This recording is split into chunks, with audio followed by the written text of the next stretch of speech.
We meet tonight on the brink of a major conflict in Ukraine. The diplomacy we urged on the 17th of February is failing. The territorial integrity and sovereignty of Ukraine stands breached.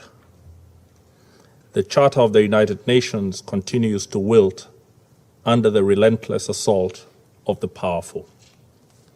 In one moment, it is invoked with reverence by the very same countries who then turn their backs on it in pursuit of objectives diametrically opposed to international peace and security. In the last two meetings on the situation in Ukraine and the buildup of forces by the Russian Federation, Kenya urged that diplomacy be given a chance. Our cry was not heeded, and more importantly, the Charter's demand for states to settle their international disputes by peaceful means in such a manner that international peace and security and justice are not endangered has been profoundly undermined. Today, the threat or use of force against the territorial integrity and political independence of Ukraine has been effected. Kenya is gravely concerned by the announcement made by the Russian Federation to recognize Donetsk and Luhansk regions of Ukraine as independent states. In our considered view, this action and announcement breaches the territorial integrity of Ukraine. We do not deny that there may be serious security concerns in these regions, but they cannot justify today's recognition of these regions as independent states, not when there are multiple diplomatic tracks available and underway that have the ability to offer peaceful solutions. Mr. President, this situation echoes our history. Kenya and almost every African country was birthed by the ending of empire. Our borders were not of our own drawing.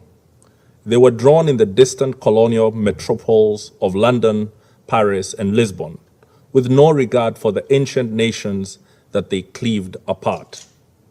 Today, across the border of every single African country live our countrymen with whom we share deep historical, cultural, and linguistic bonds. At independence, had we chosen to pursue states on the basis of ethnic, racial, or religious homogeneity, we would still be waging bloody wars these many decades later. Instead, we agreed that we would settle for the borders that we inherited, but we would still pursue continental political, economic, and legal integration. Rather than form nations that looked ever backwards into history with a dangerous nostalgia, we chose to look forward to a greatness none of our many nations and peoples had ever known.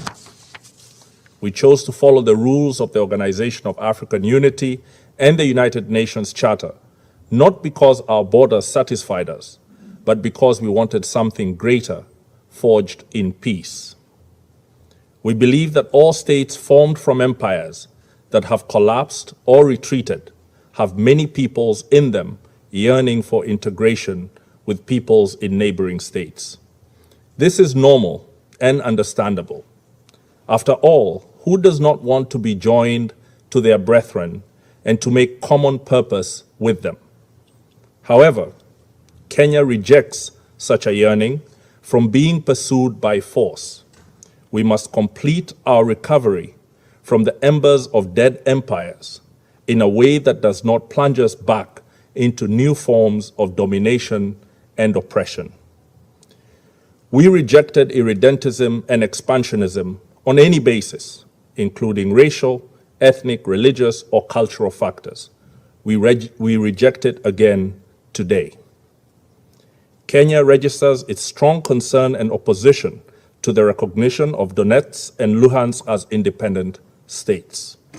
We further strongly condemn the trend in the last few decades of powerful states, including members of this Security Council, breaching international law with little regard. Multilateralism lies on its deathbed tonight. It has been assaulted today as it has been by other powerful states in the recent past.